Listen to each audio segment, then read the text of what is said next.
Բարև ձեզ սիրելի հեռուստադիտողներ, տեսակապի միջոցով զրուցելու եմ Հելսինկյան քաղաքացիական ասամբլեայի Վանաձորի գրասենյակի ղեկավար իրավապաշտպան Արտուր Սաքունցի հետ։ Բարև ձեզ, պարոն Սաքունց, շնորհակալություն մեզ միանալու համար։ Ողջույններս, շնորհակալ եմ հրավերի համար։ Պարոն Սաքունց, թեպետ հեղափոխությունից տարիներ են անցել, Հայաստանի նախկին նախագահները նոյեմբերի 9-ին ընդառաջ հարցազրույց էին տվել, անդրադարձել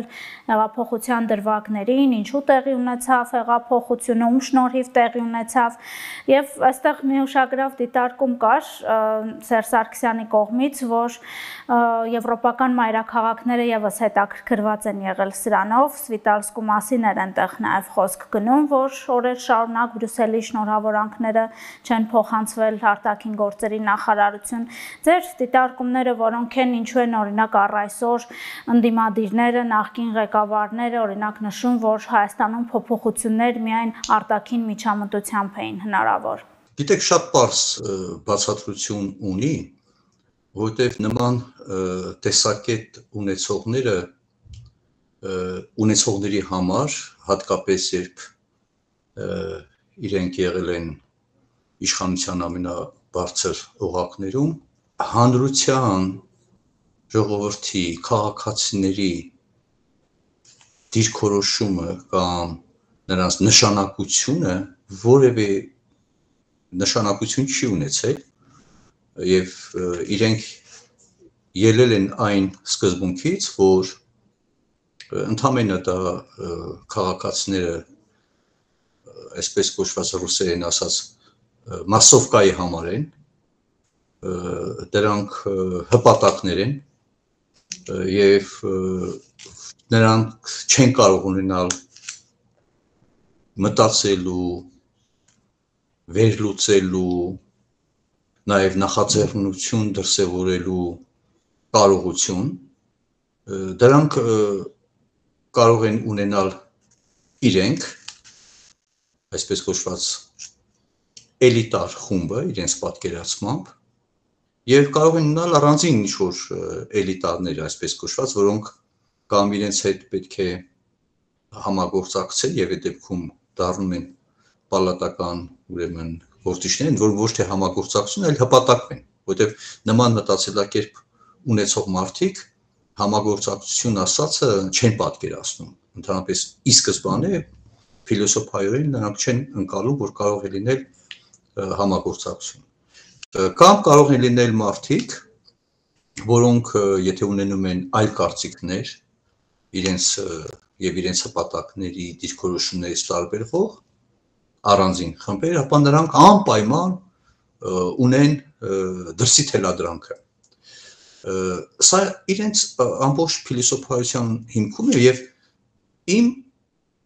կարծիքով եւ իմ համոզմամբ ավելի ճիշտ, մինչեւ հիմա չեն կարողանում հաշտվել այն մտքի հետ, որ Հայաստանի Հանրապետության քաղաքացիները կարող են անարդարության դեմ դուրս գալ։ Պատահական չեն հենց կարգառունների առանձին գնահատականները, որ ես չեմ ուզում հնչեցնել, երբ որ ամենատարբեր վիրավորական, նվաստացուցիչ պիտակներ էին հնչեցնում քաղաքացիների հասցեին եւ նույնիսկ կրկնում նրանք չէին էլ պատկերացնում, որ կարող է ժողովուրդը դուրս գալ եւ գտնում են, որ այդ ռուսերեն էլի այդ բառը օգտագործեն, որովհետեւ իրենց համար ավելի հասկանալ է, այդ բիդլը, դա է եղել իրենց պատկերացմամբ հանրության նկատմամբ որակումը եւ այդ բիդլն չի կարող սուբյեկտ հանդիսանալ եւ նրանց աչակից քաղաքական, այսպես կոչված մեկնաբաններն էլ նման վերլուծություններով են հանդես գալիս էլիտար կամ այդպիսի խմբերի կողմից պետության ղեկավարման սկզբունքի օգտին։ Եվ նաև մի կարևոր հանգամանք էլ, որ իրենք չեն կարողանում եւ պատրաստ չեն ընդունելու, որ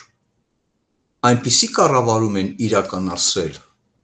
որը հանգեցրել է ծավալային, մեծ լայնածավալ շարունակական անարդարությունների եւ պատրաստ չեն մինչեւ հիմա հաշտվել այն մտքի հետ, որ այդ սոցիալական անարդարությունը եւ դրա ընդհանրապես սոցիալական արդարության դեֆիցիտը, որի առաջացման, ձևավորման հիմնական մեղավորը իրենք են եւ որի հետևանքով է եղել հեղափոխական այդ շարժումը,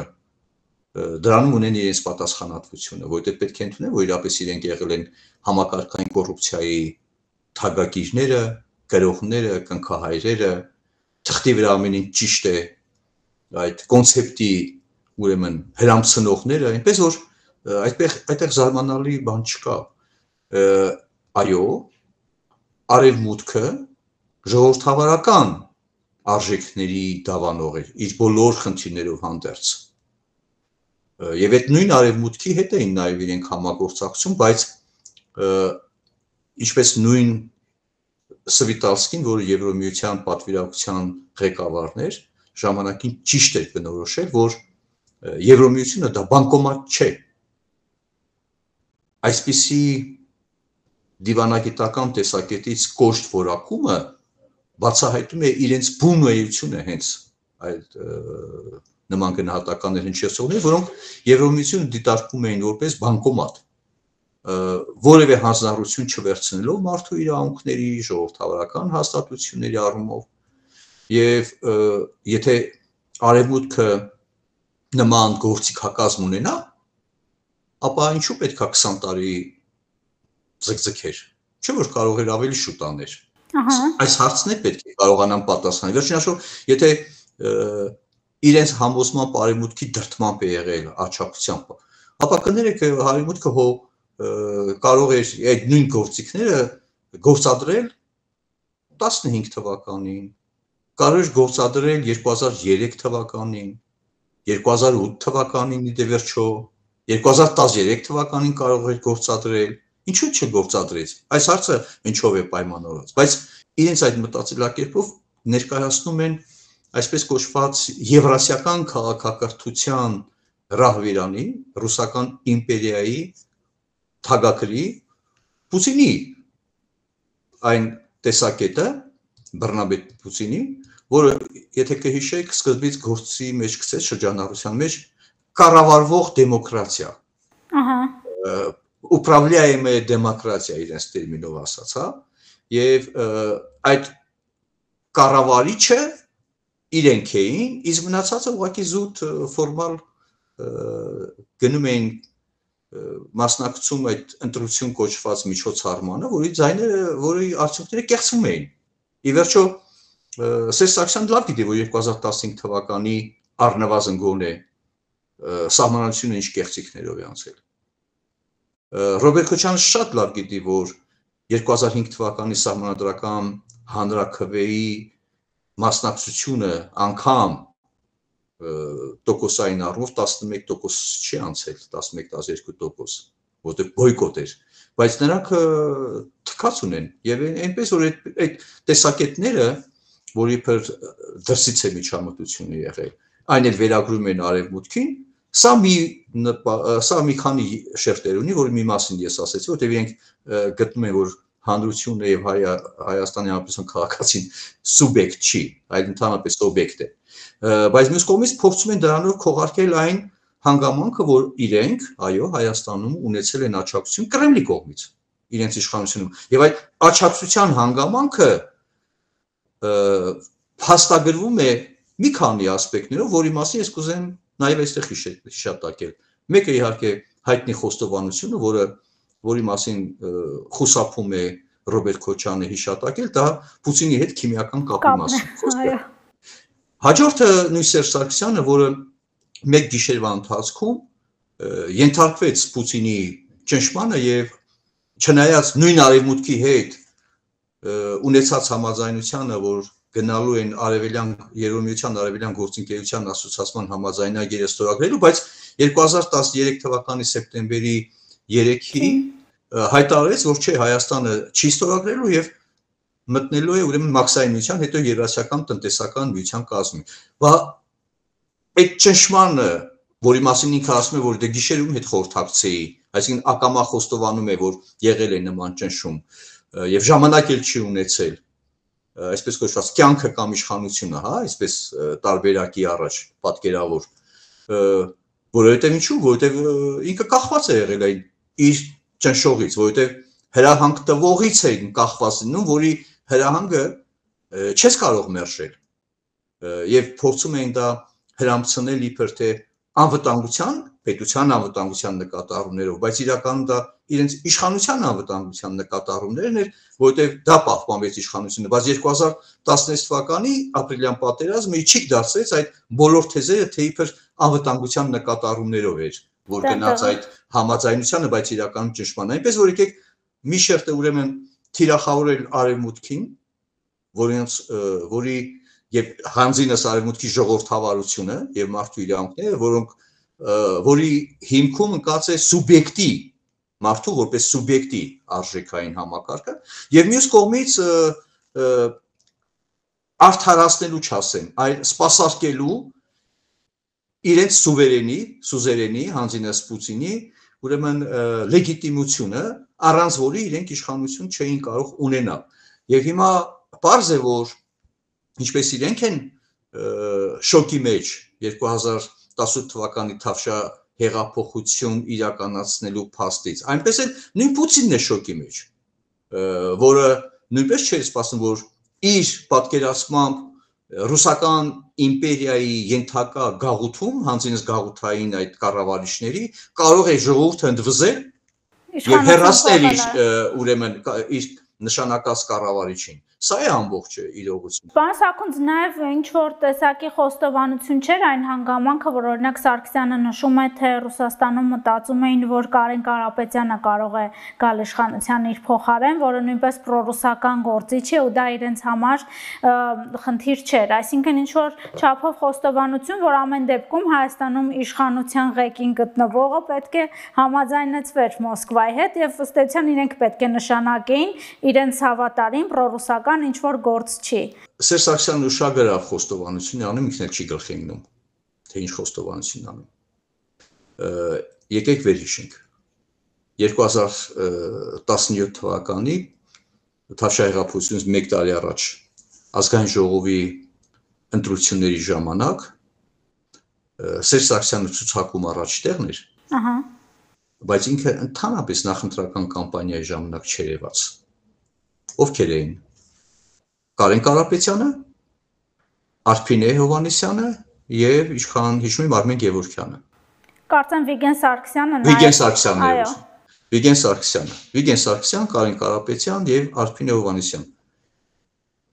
Ինչու Սերժ Սարգսյանը լինելով առաջին համարը իրենց կուսակցության ցուցակի, այդպես էլ հրապարակային չէր երևում։ Դա ինքը փաստում է, որ ինքը իրապես գիտակցում է եւ կուսակցությունն էլ եկել այդ համաձայնության, որ այնքան լեգիտիմություն չունի, որ հրապարակավ իր Երևանը ստվերելու է, այսինքն սա կարևոր ուրեմն արձանագրում է։ Եվ այո, ես ձեզ պետք է վստահեցնեմ, որ 2016 թվականի սեպտեմբերից, երբ որ Կարեն Կարապետյանի այդ իմիջի կամ նրա կերպարի ձևավորման process-ը գնում էր, Կարեն Կարապետյանն ուներ ավելի մեծ ռեյտինգ, քան Սերժ Սարգսյանը։ Ես դա կարող եմ ձեզ վստահեցնել։ Իհարկե, այդպես էր։ Բայց հանրապետական կուսակցության այդ խայտառակ, քվեարկությունից հետո, երբ որ զանգվածային բնույթ էին կրում ընտրակաշառքները, վարչական ռեսուրսների օգտագործում, դրա մասին մենք ժամանակին դիտորդական մեր զեկույցներում եւ հայտարարություն տվել ենք։ Դրանից հետո էլի վարչապետ ինքը առաջադրվեց։ Չնայած խոստացել էր, որ չի առաջադրվել ոչ վարչապետ, ոչ նախագահ եւ այլն։ Եվ այո, ինքը հիմա ուզում է ասի, որ գիտեք, գուցե ճիշտ կլներ այնուամենայնիվ հանրապետական կուսակցության կյանքը իշխանության կյանքը շարունակելու համար Կարեն Կարապետյանը առաջադրվեր վարչապետի տեխնացու, հա? Բայց ես պետք է հիասթափեցնեմ, որ Կարեն Կարապետյանը դա կարող է ժամանակավոր դեր ունենալ, որտեղ սոցիալական անարդարության խնդիրը ոչ թե անձերով է պայմանավորված։ Սոցիալական անարդարության այդ համատարածելն դա համակարգային խնդիր է։ Ուզում է Սերժ Սարգսյանը լինել, ուզում է Կարեն Կարապետյանն եւ եթե Կարեն Կարապետյանն լիներ, մեկը ասենք թե եթե 18-ին չէ, ապա 2019 թվականին, հա, անպայման լինելու էր այդ հեղափոխությունը։ Այսինքն ինքը հասունացել էր, որտեղ հանրությունը իրապես այլևս եկել էր այնպիսի մի իրավիճակի Հայաստանի Հանրապետության քաղաքացիները, որ իրենց մարդկային արժանապատվության շարունակական նվաստացումը այլևս դարձել էր անտանելի, հա, այնպես որ հիմա ինքը ներքին խոհանոցի որոշակի մանրամասներ է ուրեմն բացահայտում, խոստովանում,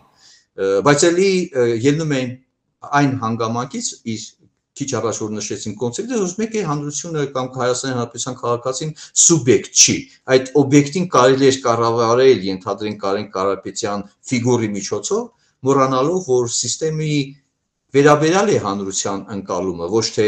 անհատների։ Անհատներն էլ իհարկե նշանակություն ունեն, բայց լավ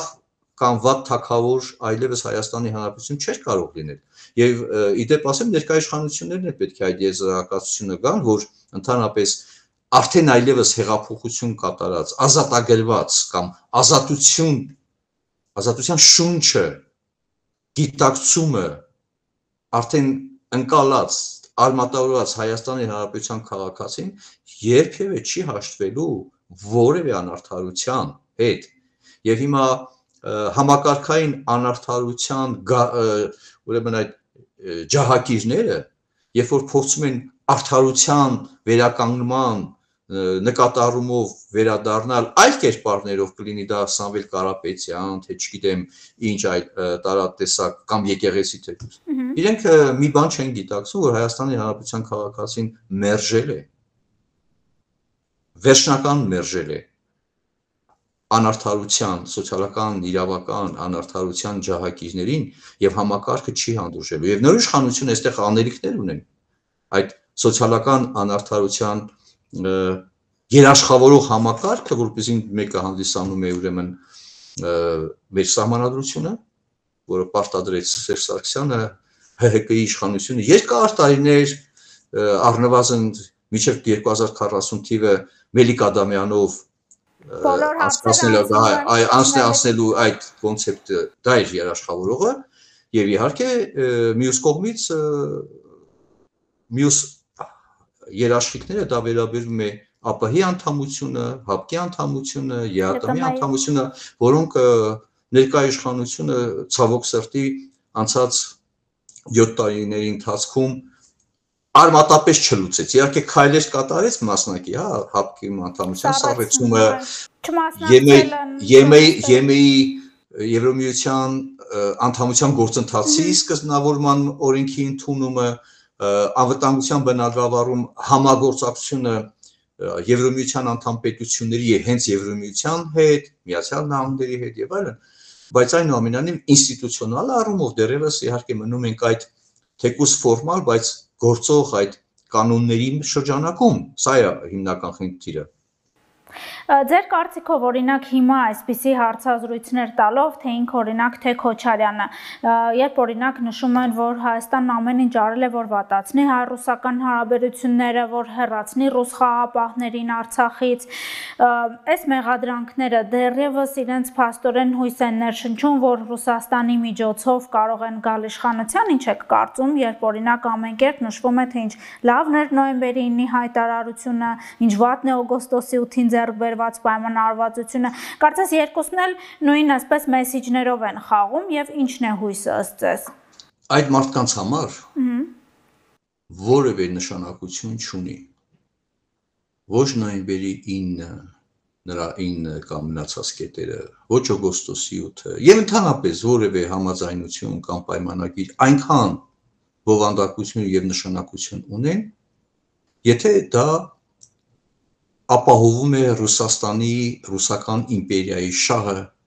Հայաստանում կամ Լեռնային Ղարաբաղում։ Հասկանում եք, իրենց համար Հայաստանի Հանրապետության ինքնիշխանության, ժողովրդավարության, իրավական պետության, սոցիալական պետության այդ հասկացությունը գոյություն չունի։ Դրանք ձևական նշանակություն, դրանք ուղղակի բառապաշար են, ինչպես ասենք խորհրդային միության սահմանադրության մեջ էր նույն ձևի գրած խորհրդային միությունը ժողովրդավարական, չգիտեմ, սոցիալական, չգիտեմ, ինչ-որ պետությունը, հա, ֆեդերացիա եւ այլն։ Այդ մարդկանց համար գոյությունը միայն մեկ բան, որ իրենց մտածողությունն է։ Առանց Ռուսաստանի Դաշնության Հայաստանի Հանրապետություն գոյություն չունի, մեկ։ Եվ Հայաստանի Հանրապետության, գիտեք ինչն է հետաքրքիր։ Տեսեք, նույն հանրապետական կուսակցությունը, որը իրեն համարում է Գարեգին Նժդեհի գաղափարական ժառանգորդը, բացարձակապես որևէ գնահատական չունի, որ այդ նույն Գարեգին Նժդեհը ոչ թե խորհրդային միության, այլ հենց ռուսական կայսրության հանձինս խորհրդային միության